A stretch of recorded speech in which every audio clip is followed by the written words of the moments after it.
Well, you know us as Joe and Shane because we are the Gold Guys.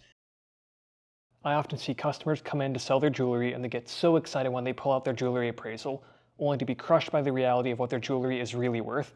If jewelry appraisals aren't good for selling your jewelry, what are appraisals actually good for? Appraisals are primarily meant for insurance purposes. If you have your jewelry insured and something happens to it, like a ring breaks or is stolen, you can get reimbursed based on the appraisal value, and ideally replace that piece of jewelry with something of equal retail value, emphasis on retail value.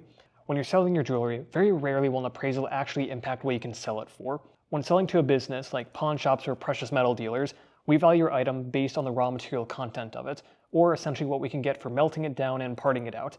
This is what's called the melt value. When working with a precious metal dealer like the Gold Guys, you'll get a high percentage of that melt value. But why not the full melt value, you might ask? Well, because we're a business and we have to make money too. At the Gold Guys, we have a reputation of paying the most, but if you happen to find a better quote elsewhere, we have a quote meet or beat guarantee. So long as the quote is based on the raw material content, we'll meet it or beat it. If you want to get closer to that appraisal value that you have, you're going to have to try to sell your jewelry directly to another individual, such as on Facebook Marketplace, Craigslist, eBay, etc. From what I've seen, you usually won't get that full appraisal value, but if you're lucky, you might sell a piece for above the melt value. But when going this route, you have to deal with finding real buyers who both like the design and have the same ring size in the case of rings, lowball offers, and higher risks of someone trying to scam you.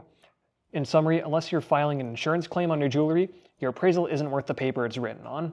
If you don't want to go through all that hassle, that's where the Gold Guys come in. We've been buying jewelry from the public for over 15 years. You can either visit us at one of our stores or order a mailing kit from our website.